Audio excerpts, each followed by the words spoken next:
Olá, amigos! Você está no canal Sete Sinais do Silvio de Freitas. Eu peço para que você dê like no vídeo que está assistindo, se possível compartilhe ou inscreva-se no canal. Não esqueça de acionar o sininho. Na descrição você tem várias formas para poder apoiar o projeto, fazer sua contribuição. Desde já agradeço, muito obrigado! Eu quero mostrar rapidamente o que os patrocinadores do Sete Sinais proporcionaram para o Silvio. Ah, tá. E para eles, porque você não comprou nada para sua casa, comprou para o programa mesmo. Aqui, ó. Isso aqui foi exclusivamente comprado e o Rubens não faz isso, que eu acho que o Rubens devia fazer. Entendeu? Falou, olha, por causa do patrocínio, isso aqui tá aqui, ó. Por causa Mas eu do mostrei patrocínio... aqui a placa de vídeo aqui. É verdade, mostrou os equipamentos, devia mostrar mesmo, porque o pessoal acha que a gente rasga dinheiro. E não é assim, a gente tem dificuldades, a gente tem necessidades. Vou ver se eu acho que achei. Vamos ver se dá para compartilhar. Vê se está ouvindo aí, está dando para ver. Estou vendo aí um kit aí com bastante coisa de uma vez aí. Então, esse kit aqui, ó, vem o tripé, né, de alumínio, vem o anel de LED ring, que é para o celular. Por que eu quero usar isso? Porque eu quero transmitir trechos da palestra ao vivo, trechos. O pessoal vê a movimentação e tal, e eu preciso de equipamento. Aí vem o MySelf, que é uma coisa que inverte a câmera. A câmera da frente de todo celular é uma bosta, né? E a parte de câmera traseira é da hora. Então eu vou conseguir ver no sentido inverso por causa desse aparelhinho aí. Entendi. MySelf. Né? Um tripé aqui para a mesa que eu vou perder o apoio do notebook. Então já vem no pacote. Vem um microfone de lapela que vai facilitar eu gravar os vídeos aqui no Chroma Key na parte externa. Então, o pessoal está investindo em quê? Na qualidade do programa dos Sete Sinais. Como o Rubens tem tudo isso aí que você está vendo, né? Todo esse trabalho, essa dedicação, por causa das pessoas que colaboram. Então, eu agradeço muito aos meus patrocinadores e o Rubens agradece todo dia.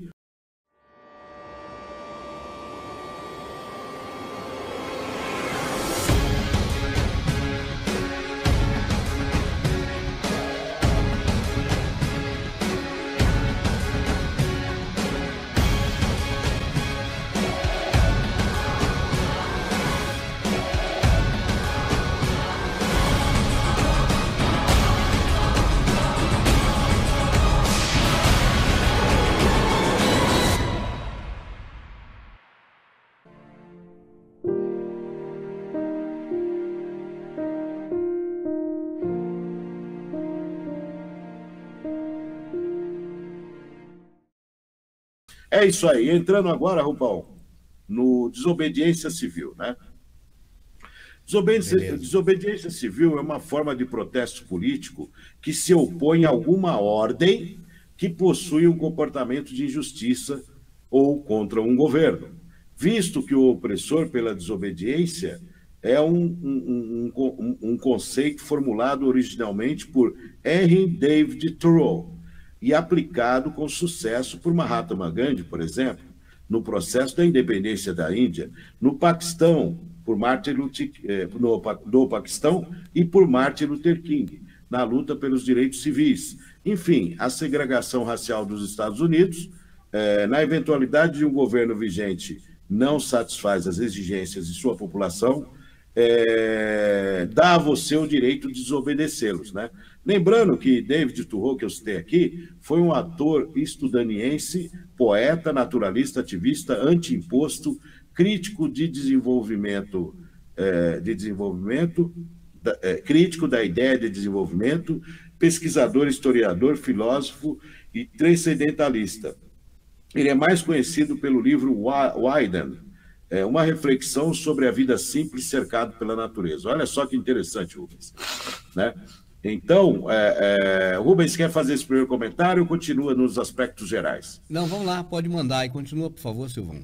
Estou acompanhando a leitura. Ok. O autor americano Henry Thoreau, em 1849, foi o pioneiro a estabelecer a teoria relativa dessa prática, num compêndio originalmente intitulado Resistência do Governo Civil, que mais tarde se renomeou a Desobediência Civil. A ideia predominante abrangia esse ensaio, que era de autoaprovação e de como alguém pode estar em boas condições morais enquanto se opõe a quem explora ou faz sofrer um outro homem. Dizia então que não precisamos lutar fisicamente contra ele, mas sim não apoiá-lo, nem deixá-lo que este apoie, estando você contra ele. Este ensaio exerceu uma grande influência sobre muitos praticantes da desobediência civil. Igualmente, aí, Turreau explica que as razões que se recusava a pagar impostos como um ato de protesto contra a escravidão e contra a Guerra Mexicana.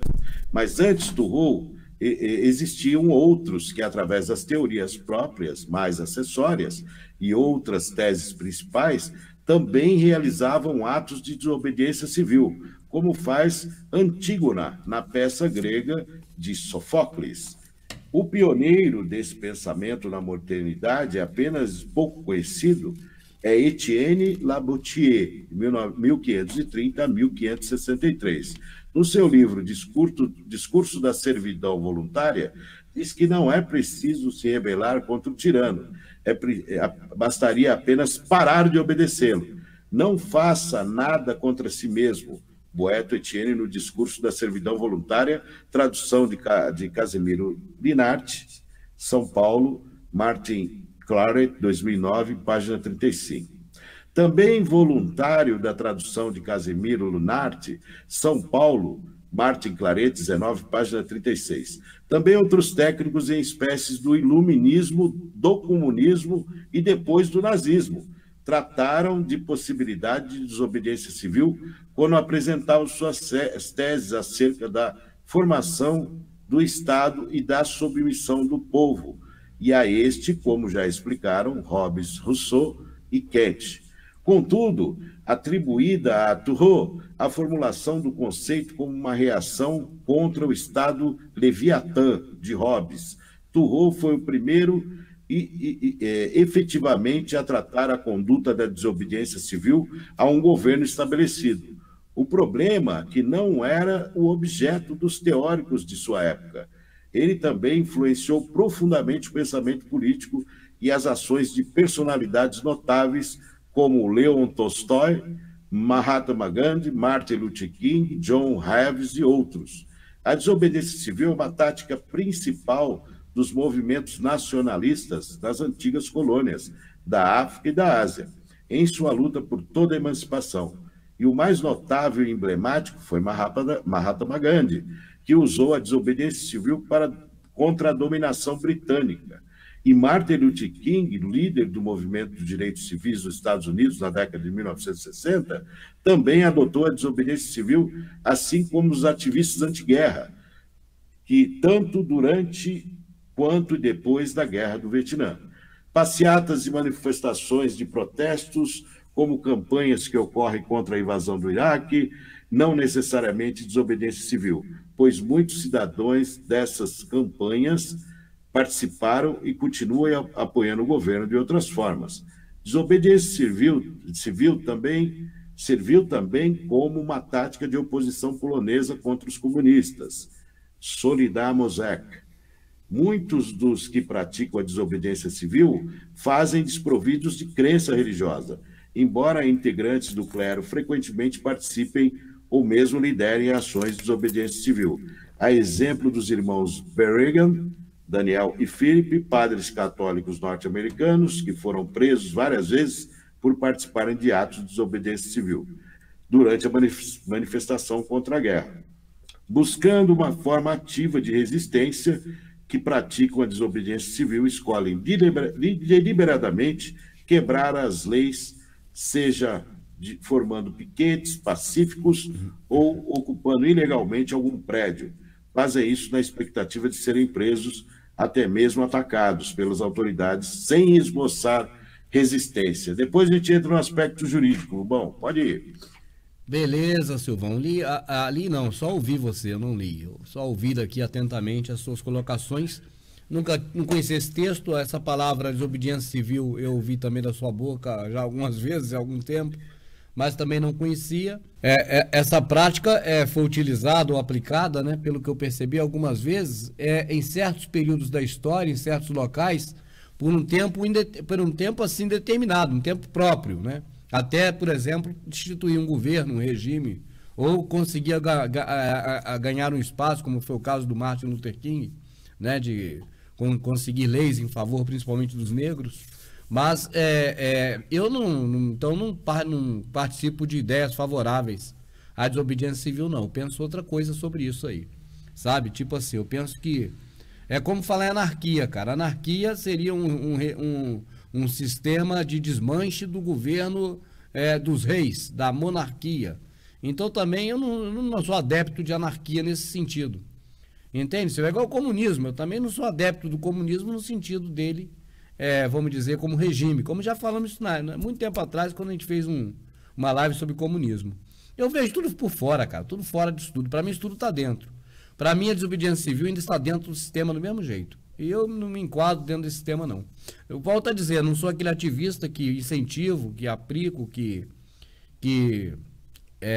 coloco em prática ou lidero, mas as minhas convicções, elas são totalmente fora de todos esses âmbitos aí, sabe?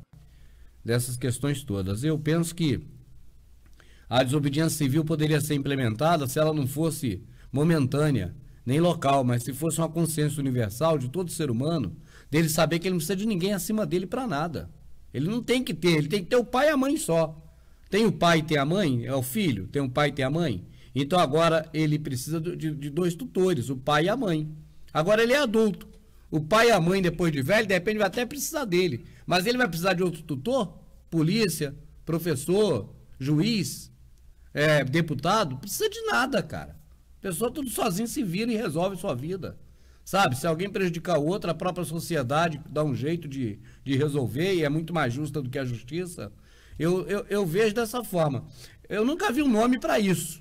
Mas será que tem um nome para isso? Não sei, para esse tipo de ideia.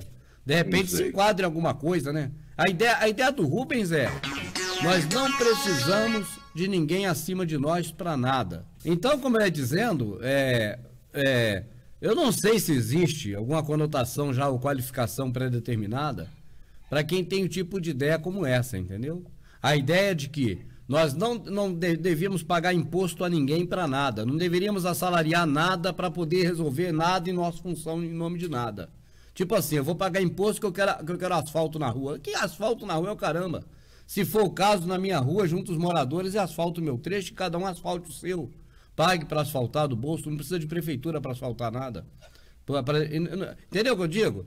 Vai ter que tirar um documento, uma carta de motorista. Isso, carta de motorista, cara, é tudo roubo, é tudo mentira. É tudo pago. Se não pagar, não tira. Todo mundo sabe disso, fica essa palhaçada. Então, quer dizer, não é porque a pessoa está dirigindo que tem um documento que vai bater ou não vai bater. Esse documento de carta de motorista não vale nada. Para a pessoa bater ou não bater, causar acidente ou não causar. Porque, se vou fazer uma estatística desse tipo, 99% dos acidentes que tem todo dia são de pessoas habilitadas. O que prova que a habilitação não resolve. Então, não precisa nada disso. Não precisa de nada. Identidade para quê? CPF para quê? Para quê documento de que estudou? Não precisa de nada disso, para nada. Para você viver, não precisa nada disso. Você precisa trabalhar só. Você vai fabricar o quê? Fabrica uma coisa que você sabe fabricar e vende. Aquilo vai te dar um dinheiro. Você compra comida com outro que plantou. E vai, não precisa de regulador de nada. Não precisa de ninguém para nada. Para comandar, entende o que eu digo? Não precisa de você pagar o Estado. O papel do Estado é um papel desfavorável para nós. Silvão, eu queria ver você analisar o seguinte. Esse microfone aqui, eu paguei imposto quando eu comprei ele. Esse negócio está segurando o microfone. Eu paguei imposto quando cobrei. Tudo na vida que você paga, a água que você paga, tudo paga imposto pro governo, cara. Agora, em que o governo te retorna? De verdade. Não, remédio, quando ele te dá, ele tá comprando da indústria farmacêutica. Ele tá te usando como cobaia. Se você colocar na balança o que você faz pelo governo, pelo Estado, e o que o Estado faz por você, você vai ver que não vale a pena teu Estado, cara. Não vale. Não precisa do Estado para nada, mas os bandidos. Bandido, a sociedade dá um jeito nele rápido. A ideologia da desobediência civil é justamente essa. Não precisamos de governo, não precisamos de imposto, não precisamos de ninguém. Essa é a ideologia da desobediência civil. No entanto, que ela é combatida desde sempre. Ela é um direito que você tem. É um direito. Eu também acho que é um direito, você não querer nada disso.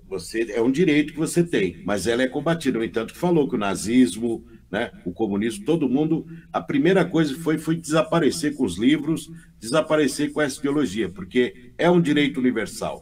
E o detalhe, sem violência, entendeu? A filosofia da desobediência civil é sem violência. Então você vai deixar de fazer aquilo com um grupo grande e não vai levantar a mão. Você até quer que te ataquem para você mostrar que aquilo é opressão. Entendeu? Essa é a base da desobediência civil, que eu acho interessante. É um direito que você tem, pouco divulgado, ninguém fala isso, nenhuma TV fala isso, não existe documentário sobre isso. Entendeu? Ninguém fala sobre isso. Quem conhece um pouco disso é o anarquista, mas o anarquista vai mais para o lado da violência, mais lado de quebrar, de estourar as coisas. Essa é a linha do anarquismo mundialmente. Mas a desobediência civil, que foram usados por poucos, muito poucos usaram isso, e no limite, tipo, não tinha outra alternativa, não queria pegar em armas, essa é a forma que foi desenvolvida por Thoreau. E Thoreau pensa exatamente como você, depois nós vamos saber mais detalhes do nosso Thoreau. Ô Silvão, Wesley Pimenta fala, não somos ninguém, mas esses canalhas já não precisam de nós, por que vão pedir nosso voto? Para que através do voto tenha nosso aval para depois escravizar-nos. Eu digo, Wesley, que a democracia ela é uma empilhadeira que transporta até nós a culpa. Ou seja, diz que você pode votar, você vota, mas você está sendo enganado, porque está votando nos caras que foram bancados com campanha milionária. Você vai escolher entre 6 ou meia dúzia, tu não vai mudar. Não tem opção verdadeira. E aí depois eles dizem, a culpa é sua, você votou neles, ó. Então você votou no seu representante fez a lei. A culpa é sua, você está na democracia. É só um meio de colocar a culpa na gente, não tem jeito. Tudo é para colocar a culpa na gente. Por isso que eu digo, cara, se nós não tivéssemos nenhum tipo de governo na Terra, nós estaríamos muito melhor. O povo daria seu jeito de se autorregular. Eu aceito o governo do Salvador, aceito, com tranquilidade. Mas isso aí vai ser 1000 anos aqui na Terra, não é agora não, só depois. É o único que eu aceito, mais nada. Será 1000 anos esse aí, né, o governo dele. Mas quando não chega esse governo do Messias, já era, cara. Estamos no governo do capeta. Não tem jeito. A gente lê na escritura e lá está escrito: o mundo jaz no maligno. Ele está governando a terra. E é por isso que está desse jeito aí. Do jeito que está, e não tem como dar jeito. Como a gente vai querer com voto melhorar o que o capeta está governando? Não vai melhorar, cara. Isso é lógico. É que nessa hora, até o protestante que lê a Bíblia o dia todo não lembra disso. Ele era para lembrar, falando: não vou votar mais em diabo nenhum. Por que não vou votar em diabo nenhum? Porque o mundo jaz no maligno. E quem quer que eu vote vai fazer a vontade de Satanás, cara. O mundo está organizado por ele, comandado por ele, pô. Não vai ter jeito. Todas as leis beneficiam ele. Todas. Tudo é para beneficiar ele, nada para beneficiar você. Né? Nada, não existe uma lei, tipo, lei 1890, ajude o seu próximo e você terá uma dedução no imposto de renda de tantos por cento. Mas nem pensar. O transporte público, eu estava pensando outro dia, né? Se gasta milhões para montar o transporte público com o nosso dinheiro e você paga para utilizá-lo. Exatamente. Devia ser de graça, né, pô? Exatamente. Você concorda? Não, mas tem que pagar o funcionário. Mas eu não estou pagando imposto o dia inteiro. Até para ir mijar eu pago imposto. Você usa o dinheiro dos impostos que eu pago para pagar o pessoal, que é justo, tem que receber salário. Mas eu tenho que pagar quantas vezes isso, a mesma conta? Então nós temos aí o sistema público de transporte que não é público, é privado. Não precisaria dele. Não precisaria, entendeu? É privado, então tira do Estado e põe particular, porque vai pagar do mesmo jeito. E você não usa essa fortuna, né? Porque sobra dinheiro, Rubens, do Estado. Sobra. Você entendeu? Porque tudo se faz, se constrói, o Estado faz concessão, o cara vai lá e ganha em cima depois, é pedágio, caramba, e o governo investiu o quê? Né? Tudo que você vê, você faz a concessão de algo, ganha dinheiro naquilo, ganha imposto naquilo e você fica com coisa... mas nós temos uma folha de pagamento gigantesca que vocês colocaram lá, não fui eu. Foram vocês, vagabundos, que encheram de gente, entupiram o prédio até a boca de vagabundo, que deixa o blazer na cadeira e vai para casa, né? Que eu já cansei de ver isso, horário de expediente, pessoalzinho passeando em shopping, gastando dinheiro que nós pagamos de imposto com tudo que nos aflige o dia inteiro, né? Tudo é imposto. Pô, a gente faz uma transferência no PayPal, você faz 10, você recebe 8. É. Pô, cadê o dinheiro que estava aqui? Né? Já foi para outro lugar. Você vai fazer uma compra não sei aonde, sempre tem. Você tem que se preocupar hoje com as taxas, que elas estão tão abusivas e disfarçadas de imposto também, porque o imposto vem naturalmente e eles disfarçam o imposto para culpar o governo. Entendeu? Porque aí você tem o atravessador, ele quer ganhar em cima de tudo. O negócio de posto de gasolina virou uma piada. Esse negócio de posto de gasolina virou uma piada, né? É raro você ver o posto de gasolina correto no seu procedimento. Você vê um aqui, outro lá, né? Mas o cara quer ganhar em cima da crise, né? O cara que vende... Eu comprei aqui na padaria perto de casa, R$ 4 o quilo. Falei, pô, dê os parabéns pro cara. Falei, você não está sendo um bandido, né? Você sabe que as pessoas comem para comer, né?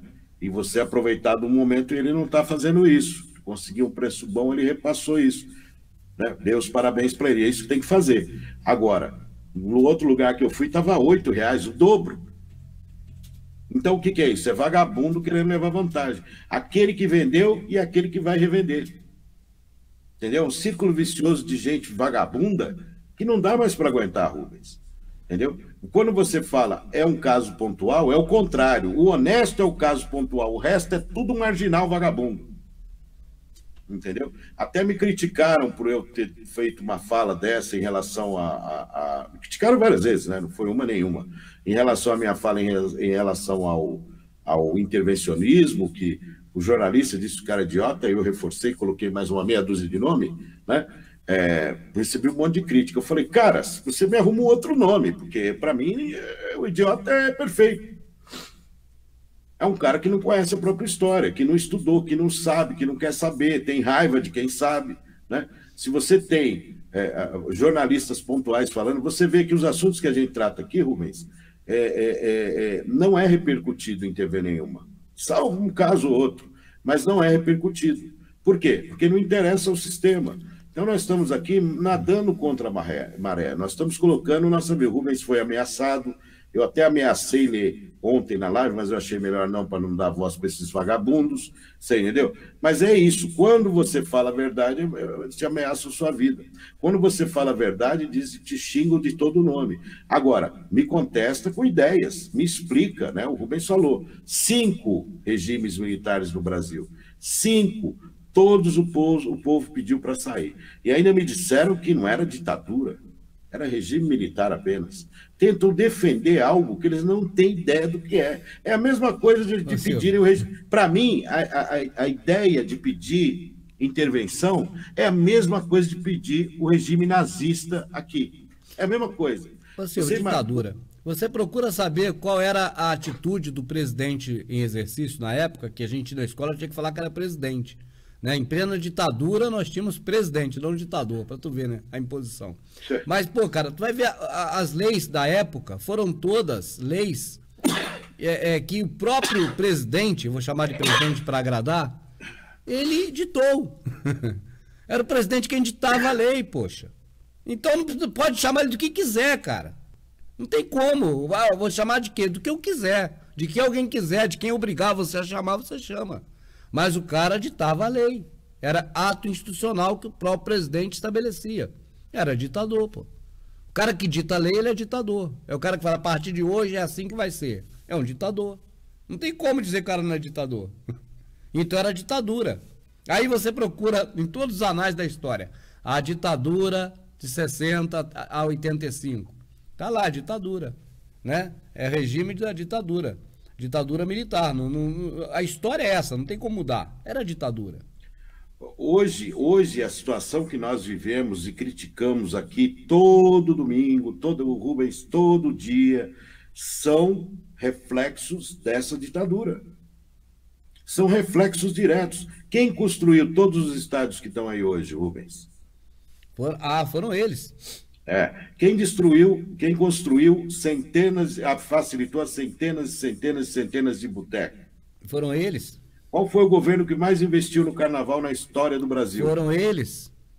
Você entendeu? E tem muito mais. mas muito mais, que a gente não lembra aqui. O carnaval, inclusive, passou a ser indústria na época do militarismo. O carnaval antes era um meio de alienação, era um meio cultural, mas não era indústria do carnaval. A indústria do carnaval, ela foi possibilitada a Rede Globo ser a dona dessa indústria na época da ditadura. Hoje ela pertence à Rede Globo, a indústria do carnaval. Facilitou a quantidade de time de futebol que tem no Brasil, que é fora do comum. Quem foi? Foi a ditadura, pão e circo. Só a seleção era 4. Só a seleção brasileira era 4 seleções. Eu não abro mão disso, cara. Isso é ridículo, cara. 4 seleções brasileiras, cara. As maiores obras construídas que se tornaram inúteis, elefantes brancos, foram construídas em que governo? Foi ditadura. Né? A Transamazônica. A Transamazônica, cara, arrasou completamente a vida de muitas tribos, muitos índios, o ecossistema todo prejudicado. Acabou com a Amazonas, com a devastação das matas, foi a Transamazônica, que possibilitou um monte de cidades, pequenas cidades na verdade, mas ao longo dela. Então aquilo ali foi que arrasou com tudo da Amazônia, foi a Transamazônica que está lá. Nem terminaram, só abriram o buraco e deixaram.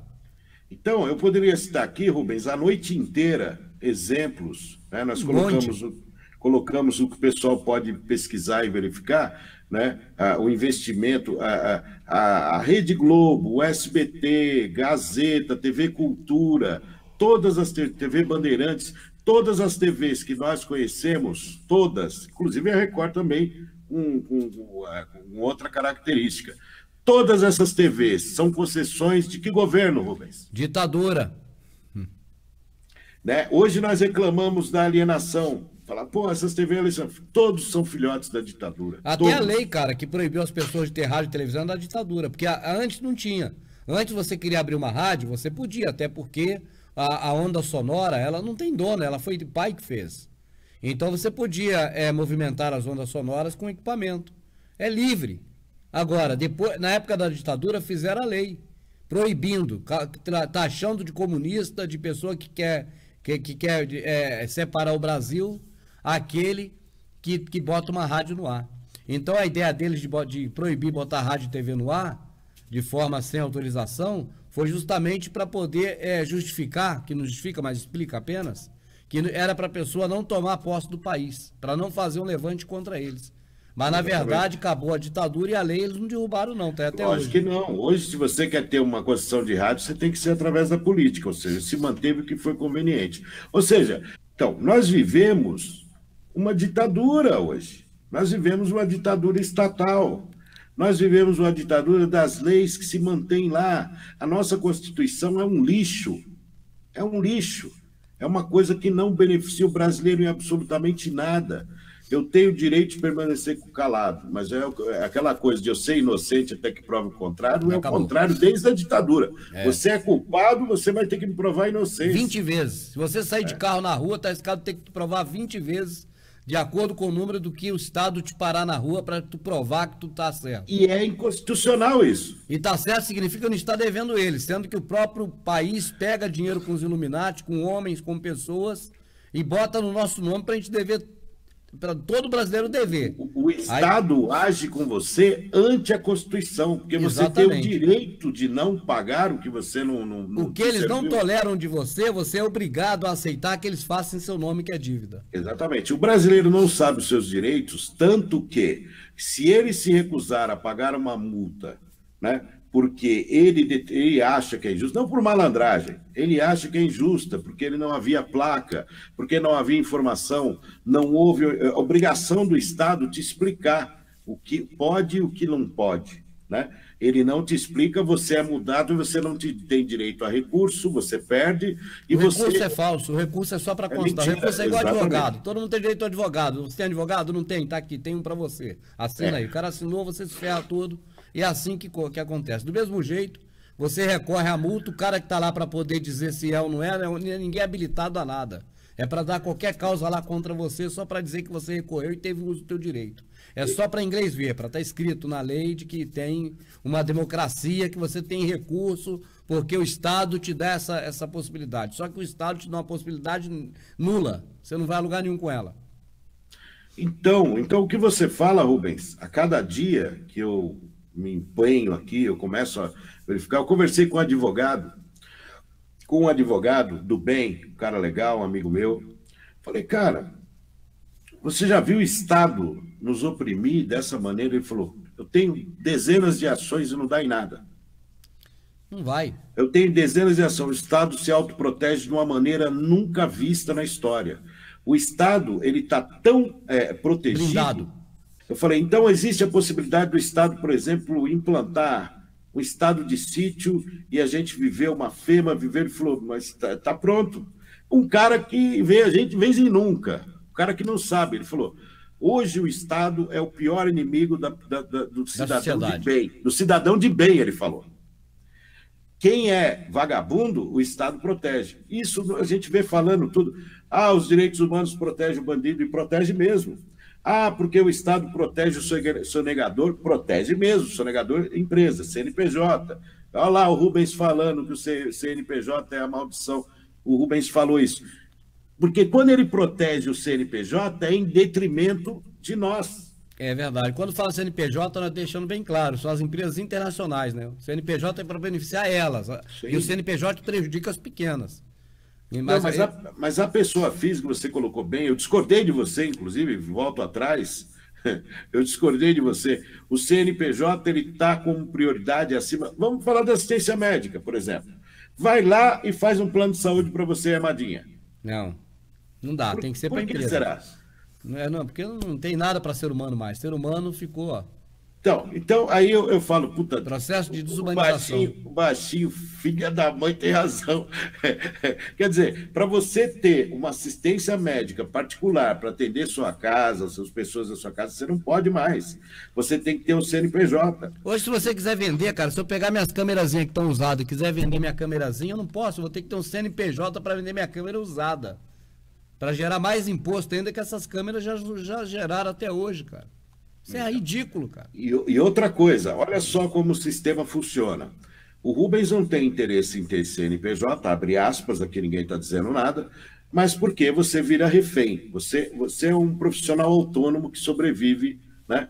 Então, bom, o que eu estava falando para você, você conversa com um advogado que depende exclusivamente do sistema, que segue as regras do sistema, falando contra o sistema.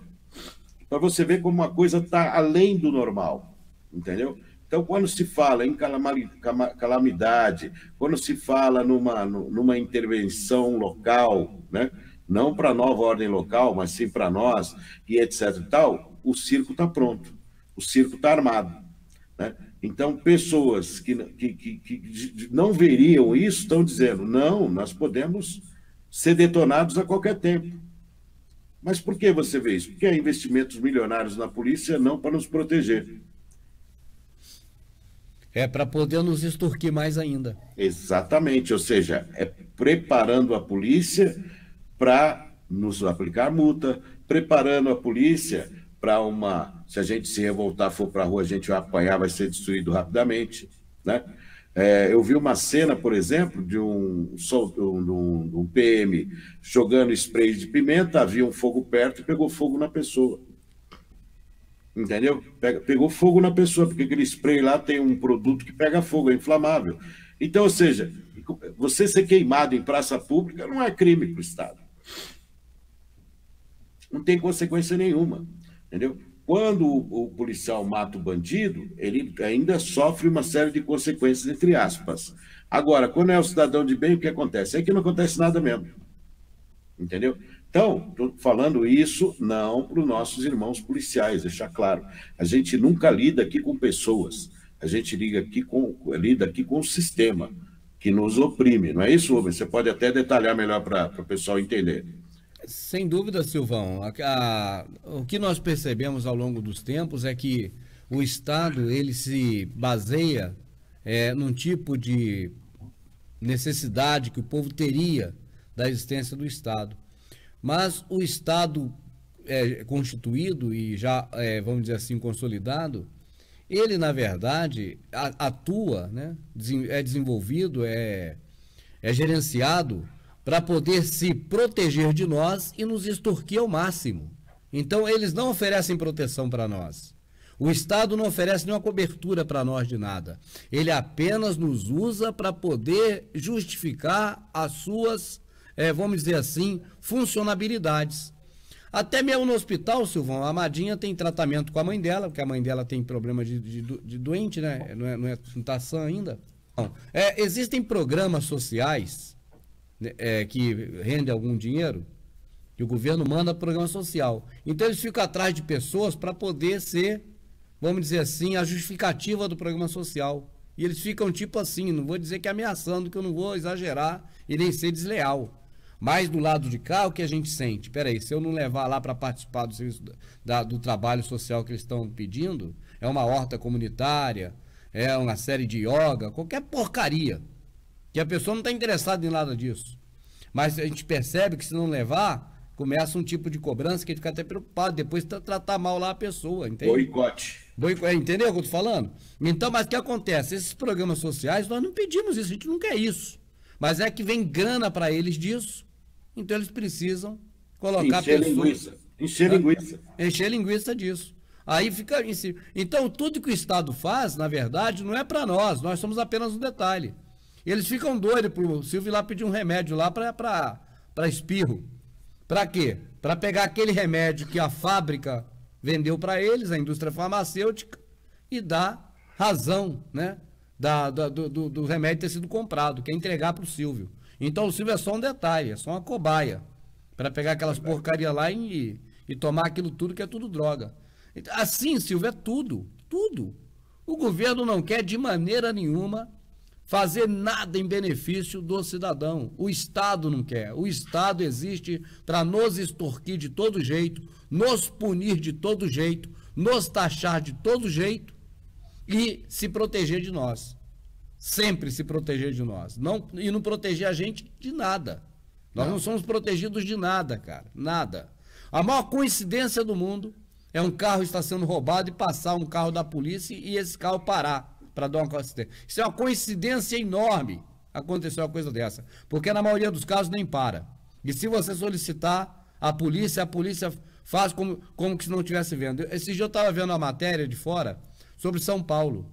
Sobre aquele pessoal que vem, todo mundo junto, aí dá um empurrão na pessoa, mete a mão aqui, trombadinha.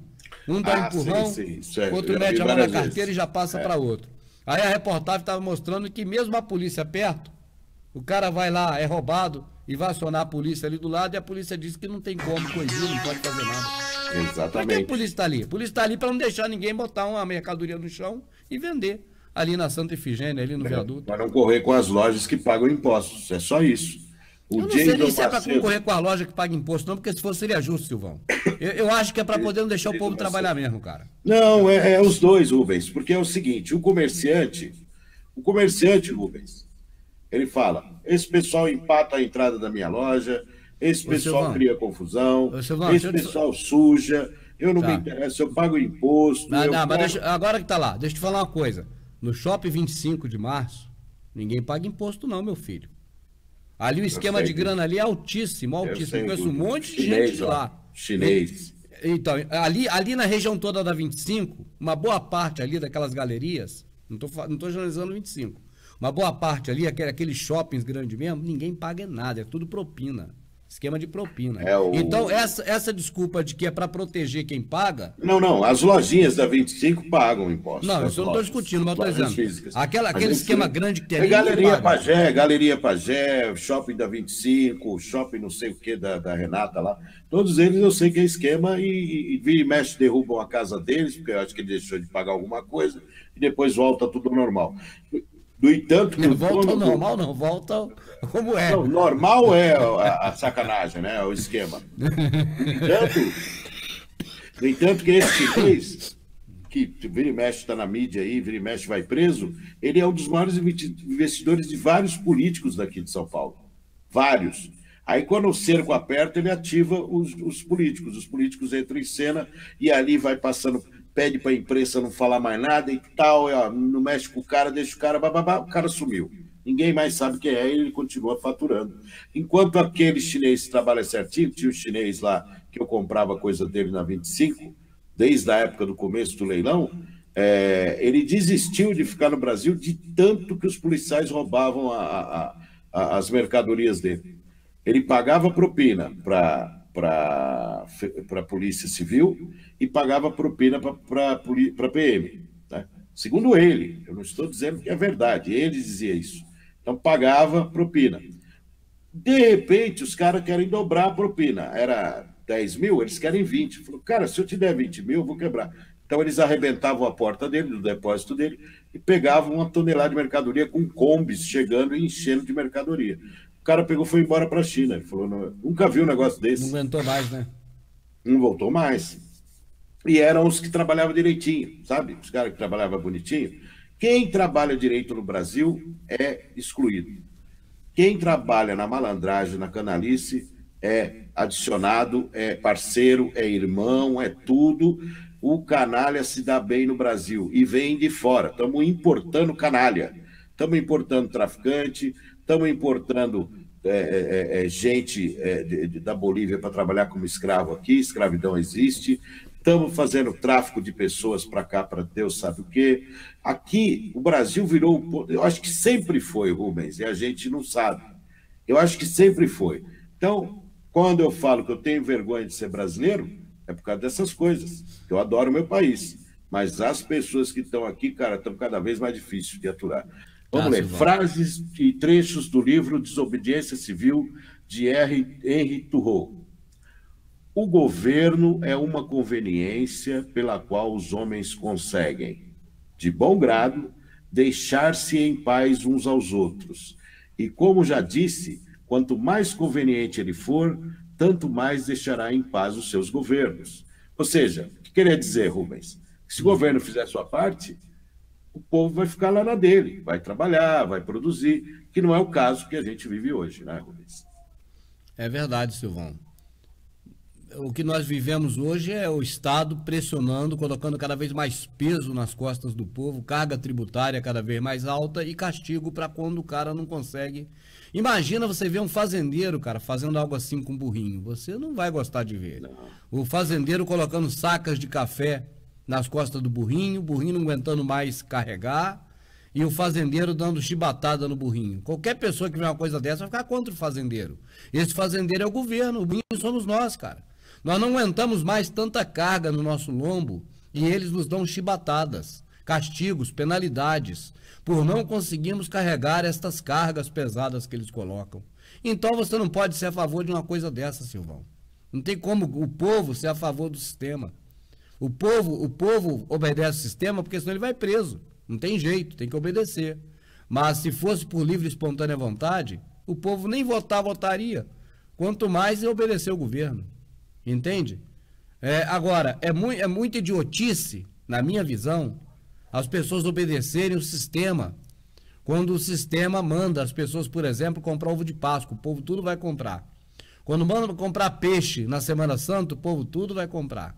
Quando manda comprar presente para o Natal, o povo tudo vai comprar. Eu acho muito idiotice do povo, no que ele não é obrigado, por lei, a ainda obedecer. Não era para obedecer nada. Vamos torcer pro Brasil. Torcer pro Brasil é o cacete. Brasil é o caramba. Hoje teve futebol, eu nem assisti, Rubens. Mas eu já não faço isso há muito tempo. Você nem assisti, não quis nem saber. Meu irmão ficou assistindo antes, Silvão? Meu irmão ficou me falando, tá, não sei o que lá, falou. Falei, cara, eu não quero nem saber. Não quero saber. O Neymar tá tão rico, velho, que ele tá cagando e andando, ele nem sabe que eu existo. Eu vou ficar dando moral pra um cara desse, né? É verdade, Silvão. Ó, ele diz aqui também, no outro trecho do livro: penso que devemos ser homens, em primeiro lugar, e depois súditos. Não é desejável cultivar pela lei o mesmo respeito que cultivamos pelo direito. A única obrigação que tenho, o direito de assumir e de fazer a qualquer tempo aquilo que considero de direito. Certo. Meio que a sua cara, hein? Eu sou um pouco a favor da lei Telema, cara, com restrições. O Telema do Aleister Crowley, eu não sou contra o Telema, com restrições. Qual a restrição do Telema? O parâmetro é o momento que prejudica o próximo, aí é o parâmetro. Agora, se não prejudica o próximo, então Telema amplo, geral e com essa restrição, não vou dizer restrito, entendeu? A minha lei eu faço. Eu penso que é o melhor meio que teria para a existência da sociedade. A lei do telema de Aleister Crowley, com um único parâmetro: não prejudicar o próximo. Legal, interessante essa posição, né? É, cara. A Quer fazer o grande quê? Quer andar pelado em praça pública? Que ande pelado na praça pública. Ou seja, né, o que vai regular isso é o próprio povo. É, exatamente. A Se grande... vê que o povo não gostou muito, não faz mais, se tiver a chance. Entendeu, Silvão? Não, você entende qual a posição? Sim. O cara fala assim, eu vou querer sair pelado. Ela é louvável, é fantástica, mas é impossível ser implantada. Não, ninguém está defendendo isso, nem ativista disso. Só estamos colocando uma posição que eu penso seria coerente. O camarada fala, eu quero ficar pelado na Transatlântica, na Avenida Transatlântica, lá, onde eu esqueci onde agora, na Avenida Vieira Solto, lá no Rio de Janeiro. Pô, cara, já tá cheio de gente pelado lá mesmo, porque é perto da praia. Né? Não, mas aí é o seguinte, cara, se for a pessoa que a Globo tá atrás filmando, uma mulher pintada, pode. Ah, a mulher tá pintada, não, tá pelada. Não, mas a Globo tá filmando, ela tá pintada e tá pelada. Aí pode. E se não for, não pode, por quê? Então, cara, isso é tudo uma porcaria de hipocrisia, de nojeira, de protecionismo. É tudo uma palhaçada, Silvão. O que convém para mim não é o que serve de regra para você. É sempre assim, né? Aliás, trocou de satanista. O problema dele ser satanista, não sou eu que estou adorando Satanás, pô. Porque o cara tem ideia A, B ou C que é cabível, então agora tem um rótulo. O cara é satanista, nada do cara serve. Eu aprendi diferente. Examinar tudo e reter o que for bom. Interessante, né, cara? Um cara mais satanista que Salomão eu nunca vi. O cara dominava 72 demônios. Vai na igreja evangélica para ver como ele é idolatrado. Igualzinho na maçonaria. Não, cara, ninguém é perfeito, ninguém é tão bom, ninguém é tão ruim, cara.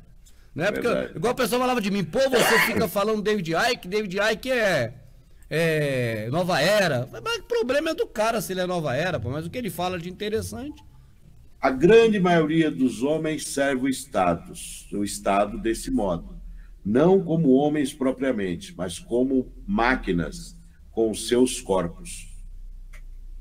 Esse é o texto do livro. A grande maioria dos homens serve o Estado desse modo, não como homens propriamente, mas como máquinas com seus corpos. Estamos acostumados a dizer que a massa dos homens é despreparada, mas o progresso é lento, porque a minoria não é substancialmente mais sábia ou melhor do que a maioria. É interessante isso. Há 999 defensores da virtude para cada homem virtuoso. Vinha a este mundo não principalmente para fazer dele um bom lugar para se viver, mas para viver nele, seja bom ou mal. Não importa qual o limite possa parecer o começo, aquilo que é bem feito uma vez está feito para sempre. Num governo que se aprisiona qualquer pessoa injustamente, o verdadeiro lugar de um homem justo é também uma prisão. Que tem sentido, né? Se você é honesto, é correto, você está preso. Enquanto o vagabundo, o canalha, está solto. Tem todo sentido. Deves viver contigo e depender só de ti, sempre arrumado e pronto para partir e ter muitos negócios, e não ter muitos negócios. É interessante isso aqui, ó. Deves viver contigo e depender só de ti, sempre arrumado e pronto para partir, e não ter muitos negócios, ou seja, ser desapegado das coisas. Isso tem a cara do Rubens. Então, gente, um especialista que criou a desobediência civil, ele diz para que você tem que ficar pronto para partir. Não ter muitos negócios, não ter muitos vínculos, para que você fique solto para partir. Porque a partir do momento que você tem os seus direitos, tem os seus direitos tomados pelo Estado, não tem direito a mais nada, é o momento de partir. É o que nós estamos prestes a acontecer aí. Ficou perfeitíssimo. Não ter muitas raízes, não ter muitos vínculos. Não ter muita coisa para poder não reclamar da perda. E estar pronto para sair se precisar. Perfeito, esse cara é um gênio. E o livro dele é muito bom. Tem ainda mais na atual conjuntura, Silvão. Por isso que eu te falei que muitas coisas que ele disse, porque a base dele é viver de forma simples, na natureza, e sem o Estado por perto. Putz, tá a cara do Rubens isso aí. Pô, cara, depois que eu fui na Amazônia e vi que os índios lá ainda vivem bastante sem o Estado por perto, cara, ainda voltei mais desanimado ainda da vida com esse Estado que eu já tava. E a situação aperta, Silvio, na medida em que tu sabe que tem a Agenda 2030, que esses caras têm algo planejado para 2023, a gente não sabe ao certo o que é, mas sabe que vai apertar, e até lá a coisa vai apertar muito, e que existe a caminho, aí eu não abro mão, a grande calamidade e a redução populacional. Então, meu irmãozão, cada vez mais eu penso que menos vínculos é melhor, não ficar pensando em abraçar o mundo, em querer tudo. Aquela palavra do Messias, se tem com que comer, com isso contentai-vos, cada dia mais líquido e certa. Entende, Silvão? Planos de ter filho, eu penso que para depois de 2030, se casou agora e puder segurar, segura, usa métodos contraceptivos, do jeito que puder usar, e vai tocando a vida até passar essa fase, até ver se consegue sobreviver a esse momento, cara. Porque a situação não é nada animadora, e a consciência popular, Silvio, ela não é natural, ela é forjada, ela é fabricada, que se chama opinião pública. Então não adianta que mesmo a gente querendo, imaginando que um dia o povo vai se conscientizar de que o problema é o Estado, a gente querendo isso por mais que a gente queira, nós não vamos conseguir de maneira nenhuma ver uma sociedade totalmente livre do Estado, da forma do entendimento, da cabeça, da consciência. Por quê? Porque não há uma força tão grande como essa que está consolidada pelo sistema, através da mídia principalmente, para poder movimentar a cabeça das pessoas, para elas pensarem. O povo não pensa. O povo perdeu o hábito de pensar, o povo não sabe pensar. Então a televisão, o que ela faz é massificar para o povo apenas repetir. Tipo assim, empurra a goela dentro enquanto pode, e aquilo vai contaminando a pessoa, e a pessoa agora fica repetindo aquilo, ruminando aquilo que foi empurrado goela dentro. Mas ter consciência não tem. Então não adianta que mesmo se a gente tivesse uma força de comunicação, um poder tão grande como o do sistema, nós não conseguiríamos abrir a mente da pessoa para ela pensar. Porque a ideia do lado de cá é a pessoa pensar. Mas a ideia do lado de lá é não deixar a pessoa pensar. É apenas a pessoa repetir o que eles massificam na cabeça. Assim a opinião pública nunca vai ser mudada, cara. Ou seja, não há jeito, não tem como reverter o quadro. Só tem uma forma da gente sobreviver: correr, fugir, escapulir. Verdade. Tem outra frase dele aqui: se uma planta não consegue viver de acordo com sua natureza, ela morre. E assim também um homem. Né? Ou seja, é a fase da capa aqui. Eu vi as costas escritas ali, né? Muito interessante. Eu montei essa imagem justamente para refletir que é verdade, né?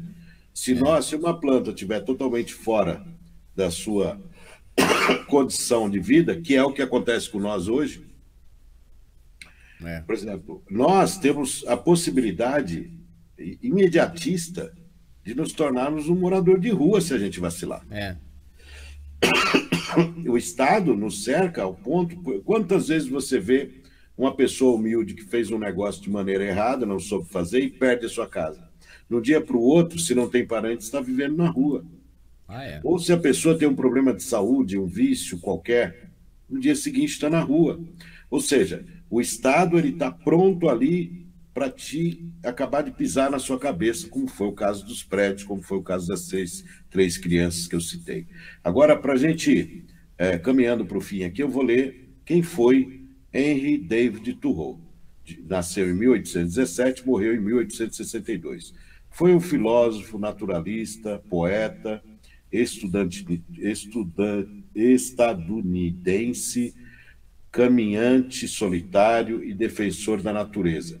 Se isolou do convívio social boa parte de sua vida. Sua obra antecipa preocupações ambientais e ecológicas, ativista anti-imposto, foi preso por sonegação. Na prisão escreveu o livro, escreveu o livro 1849, defendendo a desobediência civil como opção legítima a um Estado injusto e autoritário. Nas mãos de Gandhi, este livro o influenciou a derrubar um império. Embora os escritos de Thoreau tenham influenciado os anarquistas e ecologistas, o autor preferia não se definir sob nenhuma classificação política, totalmente autônomo, Rubão. Então, Silvão, eu gostei das ideias do autor, cara. Inclusive, não conhecia, mas vou procurar dar uma olhada melhor pela internet, né, para procurar saber mais sobre a obra dele, sobre as ideias dele. Né? Até porque, Silvão, eu chego a essa consciência de que o Estado não é bom para nós, não foi exatamente por ter lido nenhum livro, nem apenas pela vida. Você vai vivendo, você vai sentido na vendo. pele, sentido na pele todo dia. Se você já precisou do sistema, aliás, a primeira coisa que tem que saber é que existe um sistema, porque muita gente nasce, vive, morre e não sabe que tem um sistema contra ele. É intangível. Mas, não é verdade? Não é visível, assim, é intangível. É intangível, não é visível. Você sente ele se você parar para observar, e você sente, senão você não sente.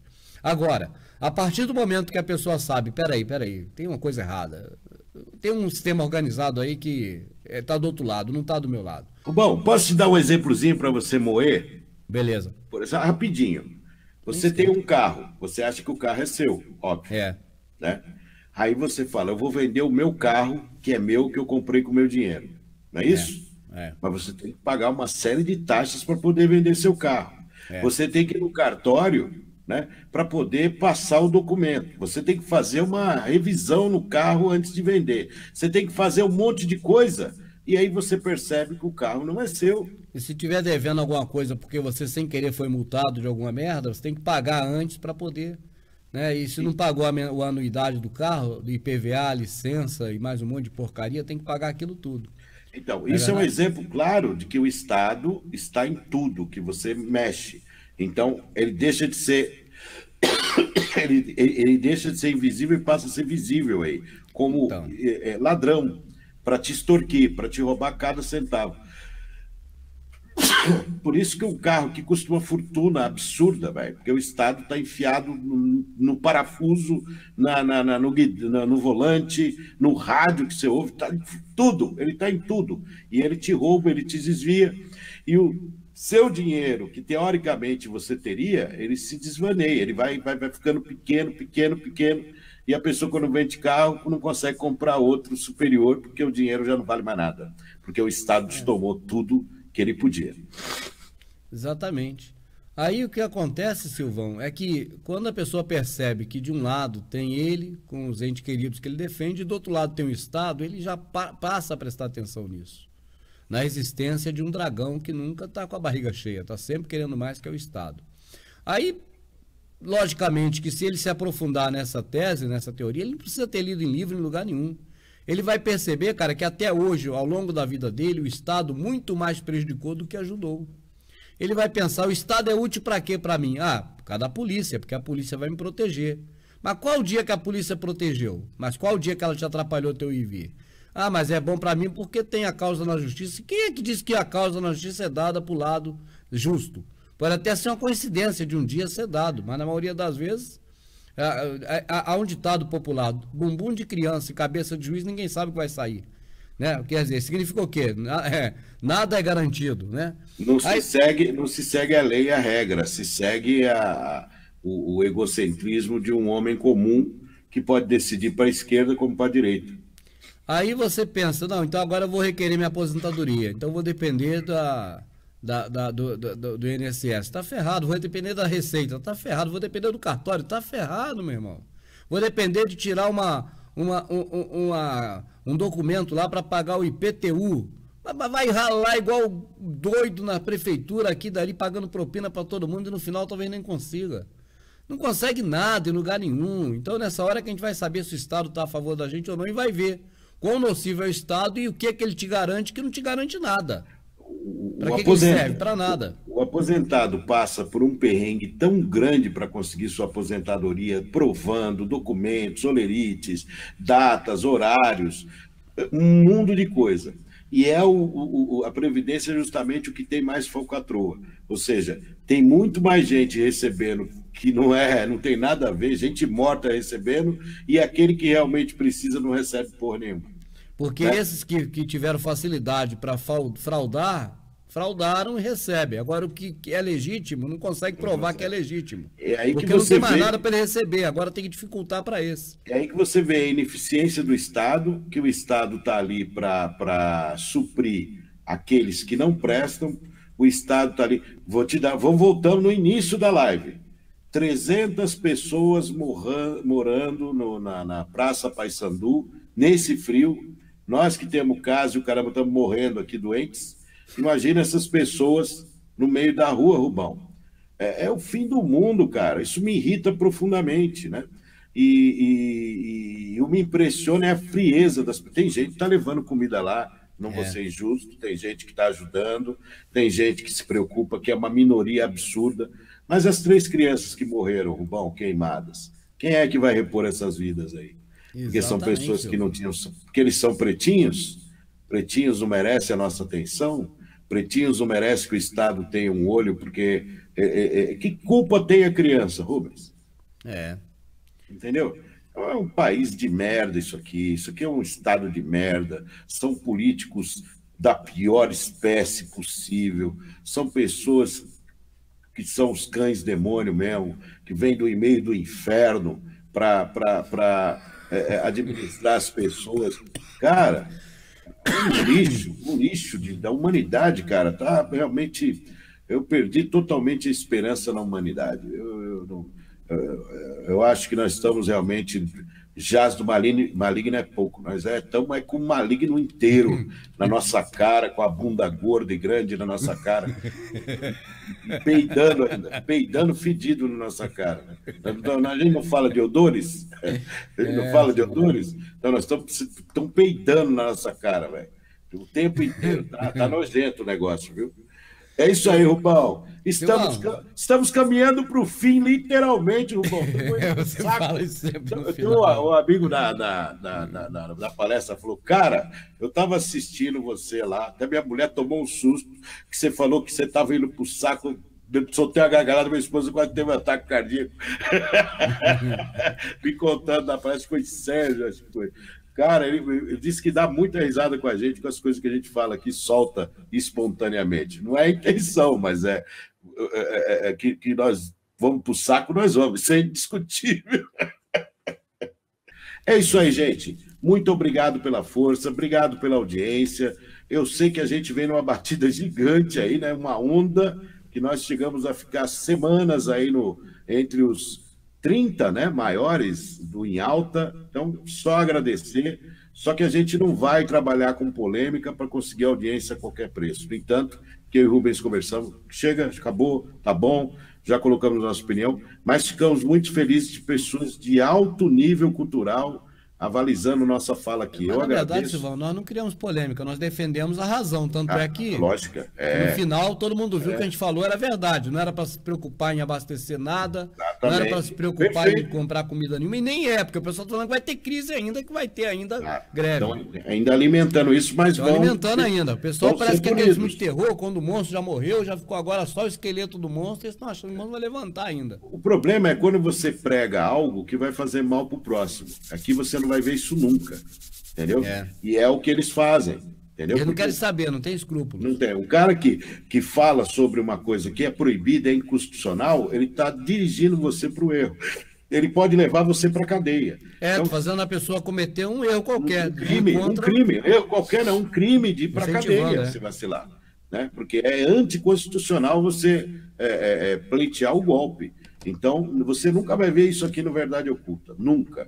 Eu sei porque eu sei que eu estou lidando, o Rubens é assim, o Rubens quer longe, ficar longe de coisa errada, longe. Se você fugir, não é porque você está devendo, você não está devendo nada, mas você fugir do caos, isso é legítimo, isso mas, não Rubens, é errado. Se fizer isso agora, está fazendo bem, agora, se fizer, já está se dando bem, porque a gente está vivendo num caos, é um caos controlado. Quem puder ir para o local de refúgio já e ficar lá, já não tem problema. Pode ir, se der para sobreviver, é melhor do que ficar aqui. Exatamente. Muita gente me pergunta lá no meu canal, Rubens, poxa, Silvio, isso é uma coisa para sempre?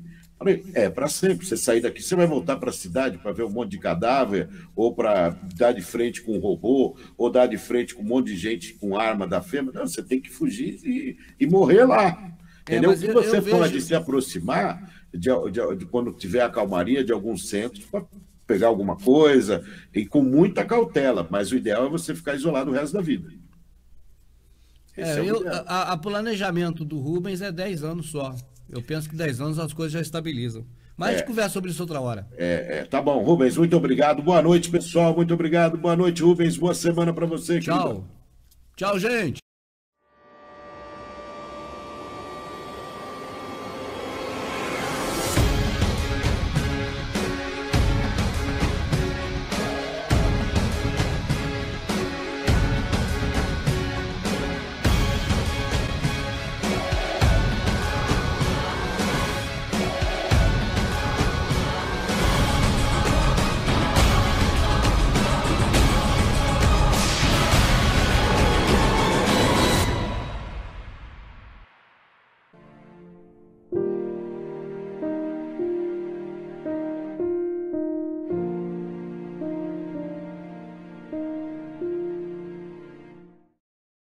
Olá, amigos! Você está no canal 7 Sinais do Silvio de Freitas. Eu peço para que você dê like no vídeo que está assistindo, se possível compartilhe ou inscreva-se no canal. Não esqueça de acionar o sininho. Na descrição você tem várias formas para poder apoiar o projeto, fazer sua contribuição. Desde já agradeço, muito obrigado!